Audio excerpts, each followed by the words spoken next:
नमस्कार आप सभी को हाले हरियाणा में आपका एक बार फिर से स्वागत है। मैं हूं आपके साथ पीयूष गुंबर और हमारे साथ हैं हमारे राजनीतिक विशेषज्ञ सतीश शर्मा जी। प्रणाम। पिछले वीडियो में आपने देखा हमने जो एक ये चर्चा शुरू की, क्योंकि आम चुनाव हिंदुस्तान में घोषित हो चुका है। अब कई जो चीज़ें चलती रहती हैं चुनाव में, अब जो आज करंट सिचुएशन है, अब इसे कई लोग अफवाह भी बोल रहे हैं। जैसा कि हमने अभी अपने इस डिस्क्रिप्शन में लिखा है, आपने देख ही लिया होगा, थंबनेल पे भी ये चीज़ आपने देखी होगी, तभी आप इस वीडियो पर आए हैं देखने के लिए।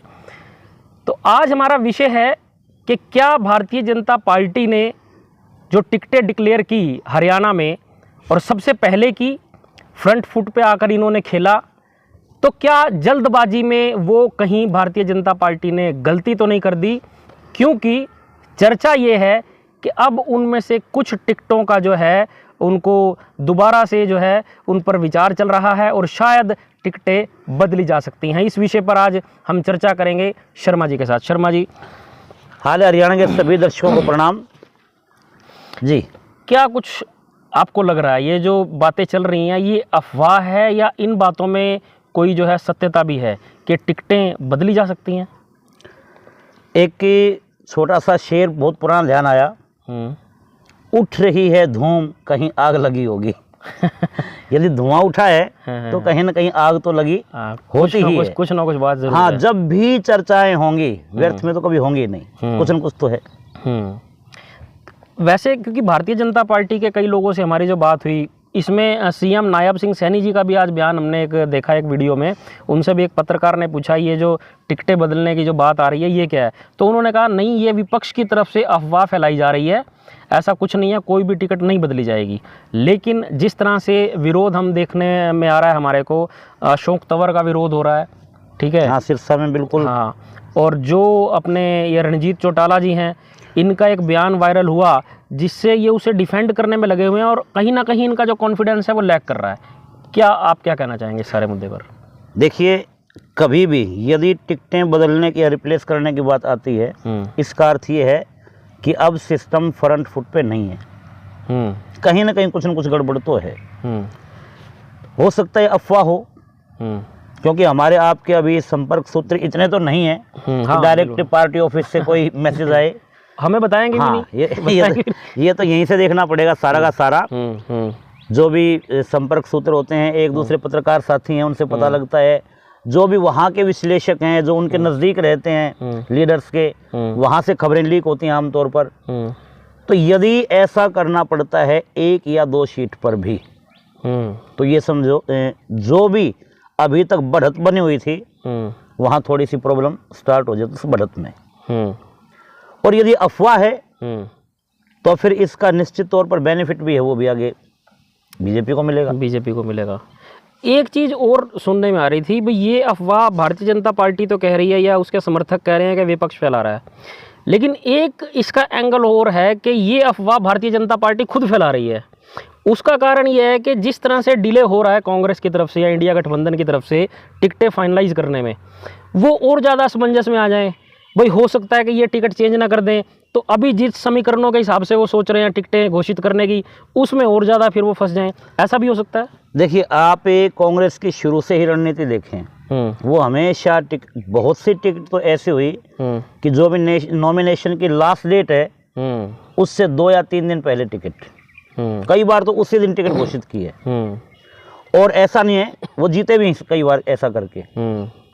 अच्छी तरह से एनालिसिस करके देंगे। बहुत यहाँ सुभाष सुधार यहाँ पे एमएलए होते थे कुरुक्षेत्र से, उनकी आप टिकट देखें, उनको लास्ट मोमेंट पर मिली थी, उस दौरान बीजेपी से मिली थी। तो कई बार सीटों पर ऐसा होता है जहाँ पर स्थिति लगभग कांटे की टक्कर होती है, वहाँ पर बहुत पार्टियाँ ऐसी होती हैं जो लास्ट मोमेंट पर अपने कैंडिडेट को उतारती हैं। तो अब एक बयानबाजी वाला भी और चल रहा है और ये हर इलेक्शन में होता है। तो फिर उस समय क्या होता है, वो बयान एक कोई भी नेता का ऐसा पकड़ लिया जाता है, वो किसी भी पार्टी का हो। फिलहाल में भी देखने को मिला हरियाणा में, पहले ही अपना रणजीत चौटाला जी वाला ही बयान लेके चलें ब्राह्मणों के। अब वो बयान हमने भी सुना, लेकिन उसको जो है पॉलिटिसाइज इस तरह से किया गया, उससे लहर जो है वो काफ़ी ज़्यादा है वो ब्राह्मण जो थोड़ा असंतोष में दिख रहे हैं। देखो, ऐसे तो पहले सीएम साहब का भी बयान आया था एक ऐसा ब्राह्मणों के लिए। अच्छा, वो गर्दन का। हाँ, जब खट्टर साहब सीएम होते थे। हाँ जी। लेकिन उससे कोई बहुत ज़्यादा नुकसान उस दौरान तो हुआ नहीं था। हाँ। लेकिन हर बार परिस्थितियाँ अलग अलग होती हैं। हाँ। उस दौरान एक अलग लहर थी, ज़बरदस्त लहर थी। पुलवामा के बाद जो एयर स्ट्राइक हुई, सब कुछ उस दौरान सच में हर कोई मोदी जी के गुणगान कर रहा था कि ये तो गजब कर दिया। ठीक 13 दिन बाद 13वीं के दिन वहाँ ब्लास्ट किया, तो उसका बहुत बड़ा एक पार्टी को बेनिफिट मिला उस दौरान। और दीपेंद्र सिंह हुड्डा जैसे जो कैंडिडेट थे वो हार गए, वो भी उस आंधी में चले गए थे। लेकिन इस बार की जो परिस्थितियां हैं वो अब इसी बात पर डिपेंड करेंगी, टिकट विपक्ष अपने कब घोषित करता है, किस तरह के फेसेस आते हैं, जातिगत समीकरण है वो भी पे करेंगे, उनका खुद का व्यक्तित्व भी पे करेगा कैंडिडेट का, बिल्कुल, और मुद्दे भी पे करेंगे। देखिए, बहुत मुद्दे होते हैं, हमेशा ऐसा नहीं होता कि हर इलेक्शन किसी एक बात के ऊपर हो जाए, मुद्दे बहुत होते हैं। तो अब ये विपक्ष के ऊपर है कि विपक्ष उन मुद्दों को किस गंभीरता के साथ उठाता है, किन प्लेटफॉर्म्स पर उठाता है, और लोगों तक उनकी बात कितनी पहुंच पाती है। सारा का सारा इलेक्शन इस पर डिपेंड करेगा, रीच। बिल्कुल, मुद्दे बहुत सारे हैं। अभी कल परसों जो है, जो हमारे स्पोर्ट्समैन हैं विजेंद्र सिंह मुक्केबाज, उनको जो हाँ, कांग्रेस देखा उनका भी मैंने, कि भी मैं रात को सोया, हाँ, तो सपने में ऐसा, और सुबह उठ के फिर लगा कि नहीं, मैं ठीक प्लेटफॉर्म पे नहीं हूँ, और यदि मैं यहाँ आगे काम करूँगा तो ऐसा, तो खैर ये तो बड़े उनके इधर आने को भी जो है वो हिसार वाली सीट से जोड़ के देखा जा रहा है। देखो, या रोहतक में हो कुछ भी सकता है, हो कुछ भी सकता है। अभी सुनने में तो ये भी आया कि करनाल में कांग्रेस जो अपनी टिकट है वो शायद चाणक्य शर्मा को दे, और ये भी सुनने में आया कि संजय दत्त के साथ बातचीत चली हुई है। हाँ, वो भी बात सुनने। यदि संजय दत्त यहाँ से आते हैं तो वो अपने आप को पीछे कर लेंगे। और जब भी कोई ऐसा फेस आता है, क्योंकि एक तो वेल नोन होता है, पब्लिक भीड़ तो उसको देखने आती ही आती है। बिल्कुल बिल्कुल। और इलेक्शन पर उन चीज़ों का प्रभाव कुछ न कुछ तो पड़ता ही है। बिल्कुल। हालांकि पिछली बार विजेंद्र सिंह कांग्रेस के टिकट पर दिल्ली से हारे भी थे, दिल्ली से फेस तो तब भी वैसा ही था, उस दौरान तो और थोड़ा युवा था। और योगेश्वर दत्त, उन्होंने भी इलेक्शन फाइट किया, वो भी हारे, बड़ा फेस थे वो भी, लेकिन वो भी उस दौरान जी। और नए जो विपक्ष का जो चेहरा था वो बिल्कुल नया चेहरा था, उससे ही हार गए थे। तो इलेक्शन को हम कभी भी पहले उसको डिसाइड नहीं कर सकते कि क्या होने वाला है। ये तो ऊंट कब किस करवट बैठे ये पता ही नहीं है।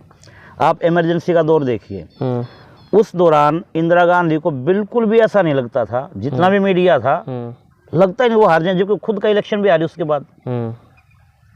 कहीं पर भी ऐसा नहीं था कि इंदिरा गांधी चुनाव हारेंगी। बिल्कुल। और आप ये उस दौरान नॉर्थ इंडिया में एकदम से बिल्कुल। तो इलेक्शन का सच में ऊंट कब किस करवट बैठेगा ये पता होता ही नहीं है। तो कुल मिला के भी बात यही है कि टिकटें जब तक डिक्लेयर नहीं होती कुछ कहा नहीं जा सकता कि कौन किस तरह, क्योंकि जब विपक्ष की टिकटें डिक्लेयर होंगी उसके बाद फिर मुद्दे भी उठेंगे। अभी जो सुरजेवाला का बयान आपने देखा होगा, वो मथुरा से सांसद हेमा मालिनी को लेकर के, तो मुझे लगता है कि इस तरह के बयानों से जो है ना, देखो ये जो इस तरह के बयान, मैं एक व्यक्तिगत वो बताता हूँ, चाहे वो कोई भी कहे, हाँ, गलत है वो, चाहे वो बीजेपी की ओर से आता है, कांग्रेस के लीडर्स की ओर से आता है, बिल्कुल इस तरह की जो बचकानी बातें हैं उनसे बचना चाहिए बड़े लीडर्स को। बिल्कुल बिल्कुल, कोई भी हो, लीडर्स को भी, आम आदमी को भी व्यक्तिगत टिप्पणी नहीं करनी चाहिए। और राजनीति में तो बिल्कुल नहीं है। कितनी सी बात का आपने पूरे 5 साल की मेहनत की हुई है, 5 साल की मेहनत आपके इस नहीं मुद्दे देखिए, मुद्दा वास्तव में राष्ट्रीय विकास होना चाहिए।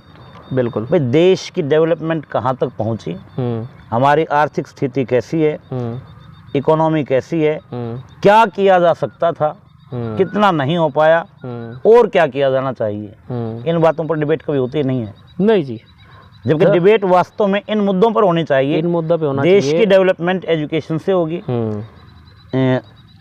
औद्योगिकरण से होगी।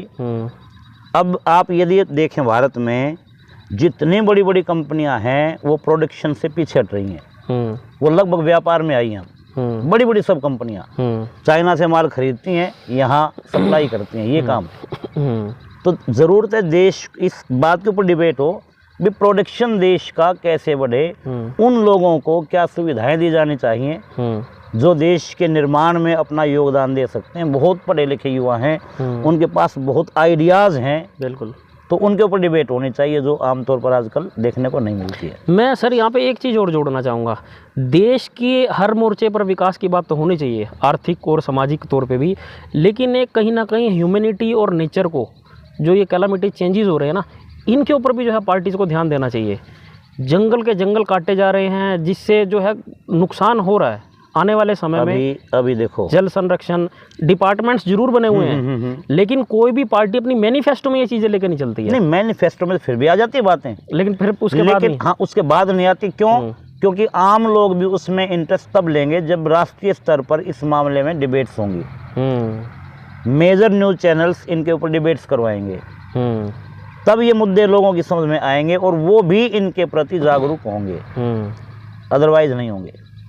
पर लेकिन नेशनल मीडिया ने तो बस मंदिर मस्जिद हिंदू मुस्लिम इसमें उलझा के रखा बस ये है कि नेशनल मीडिया है। अब उसके बारे में हम तो क्या कह सकते हैं? नहीं कह सकते नहीं, हमारी क्योंकि अभी उतनी स्थिति नहीं है कि उन पर हम टिप्पणी कर सकें। उन लोगों पर उनका अपना अध्ययन है, अपना बिजनेस का सिस्टम है, स्टाइल है, कैसे वो क्या करते हैं, इस बात को वो जाने। हाँ, यूट्यूबर्स आजकल ज़रूर वो कई बार ज़रूर अच्छे मुद्दों को उठाते हैं। बिल्कुल सही है जी आपकी बात। तो दर्शकों, फिलहाल जो आज हम टॉपिक लेकर चले थे, जो ये चर्चाएं चल रही हैं, अगर आप राजनीति में रुचि रखते हैं तो आपने भी पिछले 3-4 दिनों में ये बात ज़रूर सुनी होगी कि भारतीय जनता पार्टी जो है कुछ सीटों पर जो है फेरबदल करने की सोच रही है, और ऐसा उनके एक्शन से दिख भी रहा है। उसका कारण ये है कि कुछ और नए चेहरे जो हरियाणा की पृष्ठभूमि से आते हैं उन्हें पार्टी में जो है लाया जा रहा है। अब वो सिर्फ हवा बनाने के लिए लाया जा रहा है या वाकई में ही? नहीं, आप ये भी एक मैं आपको रोकना चाहूँगा। हाँ जी। जब भी कोई ऐसी बात उठती है उसके पीछे एक सॉलिड कोई न कोई बात तो होती ही है। अब वो आप लोग पत्रकार हैं, हमारे से ज़्यादा समझते हैं इस तरह की बात कहाँ से स्टार्ट हुई, क्या उसके सोर्सेज थे और क्यों ये मामला आगे बढ़ा। स्टार्ट तो जो हमें लगता है वो यही हुई कि आप देखिए सिरसा से हैं अशोक तंवर, उनका विरोध हर जगह हो रहा है, सोशल मीडिया भरा पड़ा है। जो देखिए तो अशोक तंवर की यदि हम बात करें, ठीक है, वो कांग्रेस के अंदर बहुत जल्दी उनको कांग्रेस का अध्यक्ष बना दिया गया, अदरवाइज उनकी वास्तव में ऐसी स्थिति उस दौरान नहीं थी। उनके पास वहाँ अपना उनका कोई ऐसे कार्यकर्ताओं की लंबी चौड़ी फौज नहीं थी। वो उनके साथ जो कार्यकर्ता थे कांग्रेस के थे। जब उन्होंने कांग्रेस छोड़ी तो उन्होंने भी उनको छोड़ दिया था। तो वो नाम के आधार पर बड़ा फेस हो सकते हैं। 2 बार वो लोकसभा के सदस्य रहे। 2 बार या 1 बार? एक बार रहे, एक बार क्योंकि शैलजा उस दौरान वहाँ से वहाँ चले गए। तो फेस के और फिर कांग्रेस के वो अध्यक्ष रहे, पहले यूथ के भी रहे। इस बात को यदि छोड़ दिया जाए तो कभी भी उनकी ऐसी कोई लोकप्रियता देखी पहले भी नहीं गई थी। और उन्होंने धड़ाधड़ इस पिछले 5 साल में जो पार्टियां बदली, जो उनका स्थायित्व है उसके ऊपर उन्होंने प्रश्न चिन्ह लगाए इस मामले को लेकर। मुझे याद है इधर असंध निसिंग में वो जो किसान आंदोलन के दौरान एक वो गुरुद्वारे वाले बाबा जी नहीं शहीद हुए थे वहाँ पे। तो उस गुरुद्वारे में हम भी गए हुए थे और वहाँ पर ये आए हुए थे अशोक तंवर। तो उस समय किसान जो थे धरने पर बैठे हुए, यानी किसान आंदोलन को सपोर्ट कर रहे थे। तो अब भारतीय जनता पार्टी के टिकट पर ही आए हैं लड़ने के लिए। तो सबसे पहले जो है पगड़ी संभाल जट्टा एक ग्रुप है, चला हुआ है। हाँ, उन्होंने जो है सबसे पहले इनका विरोध करना शुरू किया। तो फिर अलग अलग जगह से किसान संगठनों की आवाज़ें आने लगी। तो मुझे लगता है कि कहीं ना कहीं हाईकमान ने इस चीज़ को देखते हुए अशोक तंवर का भी मन बनाया हो। फिर जो है रणजीत चौटाला वाला जो हुआ, और इसी तरह से सुनने में आ रहा है कि अरविंद शर्मा को भी वहाँ से रिप्लेस किया जा सकता है। अरविंद शर्मा हो सकता है सोनीपत से आ जाएं, क्योंकि यहाँ भी ब्राह्मण एक सीट है। लेकिन नहीं, केवल ब्राह्मण सीट नहीं, सोनीपत वैसे ब्राह्मण सीट नहीं है, जाट सीट है। लेकिन अरविंद शर्मा वहाँ से इंडिपेंडेंट पहले चुनाव जीत चुके हैं। 2 बार से कौशिक हैं तो फिर इसलिए अब ब्राह्मणों का जो है वहाँ पकड़ हो चुकी है। नहीं, देखिए पिछली बार की जो जीत थी उसमें ब्राह्मणों की पकड़ की बात नहीं थी, वो था पुलवामा फैक्टर। पुलवामा पे पिछले 5 साल से कोई वो भी नहीं हुई, इसे क्या मानते हैं आप? सवाल भी नहीं होता और कोई जांच भी नहीं हुई। कई चीजें जांच वास्तव में इस तरह की चीजों की होनी चाहिए ना, वो चिंतनीय बात है। और सेंटर जो अपना नेशनल मीडिया है, मेन स्ट्रीम मीडिया जिसे हम कहते हैं, वो कभी इस विषय में चर्चा भी नहीं करता, कोई सवाल ही नहीं उठाता। भी 5 साल में ये नहीं, वास्तव में ये एक चिंता की बात है कि इतना बड़ा घटनाक्रम जिसने पूरे देश की राजनीति को नई दिशा दी, हाँ, उसकी धारा को चेंज किया, दिशा को चेंज किया, उसके ऊपर उसके बाद कोई किसी टाइप की कोई ना डिबेट, ना कोई बात, ना और। इतने जो हमारे फौजी गए, महत्वपूर्ण एक फौजी को तैयार करने में बहुत साल लगते हैं, बहुत सरकार का पैसा भी लगता है, तब एक अच्छा फौजी तैयार होता है। तो इतना बड़ा उसके बाद उसके ऊपर चर्चा ना होना, ये चिंतनीय तो है ही। बिल्कुल। तो अगर हम सोनीपत की बात करें तो वो जो पिछली बार की जीत थी वो कोई ब्राह्मण सीट नहीं थी। रमेश कौशिक केवल ब्राह्मण थे, इसलिए उनकी जीत नहीं थी, उसमें बहुत बड़ा फैक्टर वो भी था। ठीक। अच्छा, एक चीज़ और माइंड में आ गई मेरे एकदम, जो हम बात कर रहे हैं ये टिकटें चेंज करने वाली। अगर भारतीय जनता पार्टी ये सोचती है कि कुछ 2-4 सीटें चेंज कर दी जाएं और उनकी जगह ऐसे कैंडिडेट ले आएँ जो जिताऊ हों, तो जिन लोगों को ऑलरेडी टिकट मिल चुकी है, वो जिनकी टिकट वापस ली जाएगी, तो वो लोग क्या करेंगे? नहीं, वो देखो, उनको भी आगे भी पॉलिटिक्स करनी है, वो खुद तो डेड होंगे नहीं। वो तो फिर जो नया कैंडिडेट आएगा उसको हराने का जोर लगाएंगे। हाँ, वो क्यों डेड होंगे खुद में? सीधी सी बात है भाई, वो डेड क्यों होना चाहेंगे पॉलिटिक्स में? लेकिन ऐसा जरूर है, यदि ज़्यादा फेर बदल करना पड़ता है, कई बार हमेशा ऐसा नहीं होता कि जो कुछ भी आप करें लोग उसको पॉजिटिव वे में लेंगे। कई बार लोग उसको फिर दूसरे वे में भी लेते हैं। अपने खुद के बारे में सोचो यार, हमारे कुछ कोई समझता ही नहीं कुछ भी, आप कभी भी किसी को भी कुछ भी कर दोगे। और फिर एक और भी सोचने की बात होती है, पहले यहाँ से अश्विनी चोपड़ा जी करनाल से मेंबर ऑफ पार्लियामेंट रहे, उसके बाद संजय भाटिया जी आए, अब हमारे मनोहर लाल खट्टर जी आए हैं। ऐसा क्यों? हर बार आपको एमपी का फेस चेंज करना पड़ता है? इसका अर्थ ये है कि वो फेल्योर था, जो पहले वाला एमपी था उसने कुछ किया ही नहीं है, उनकी लोकप्रियता पब्लिक के अंदर बिल्कुल भी है ही नहीं, तभी तो चेंज करना पड़ा। और हर बार ऐसा आप करेंगे तो कई बार उन चीज़ों के जो परिणाम हैं वो उल्टे भी हो सकते हैं। बिल्कुल सही बात है। चलो खैर, सवाल बहुत सारे हैं, चर्चा के अंदर से ही और कई सारे पॉइंट्स निकलते रहते हैं। अब आज इस चर्चा में 3-4 चीज़ें और आई दिमाग में, लेकिन उन पर हम अलग से जो है वीडियो बनाएंगे, क्योंकि वीडियो काफ़ी लंबा हो जाएगा। अब जितने भी दर्शक इस वीडियो को देख रहे हैं, इसे अगर आपको पसंद आया तो शेयर भी कीजिएगा, लाइक भी कीजिएगा। और जो कोई भी पहली बार हमारे इस वीडियो को देख रहा है, हमारे चैनल पर आया है, हमारे चैनल के साथ जुड़े, फेसबुक पेज को फॉलो करें और यूट्यूब चैनल को सब्सक्राइब करें, ताकि आगे आने वाले जितने भी वीडियोज़ हैं, राजनीतिक और गैर राजनीतिक, सभी आप तक आपके फ़ोन के माध्यम से सीधा पहुंचते रहें। जल्द मिलते हैं एक दूसरे वीडियो के साथ। धन्यवाद।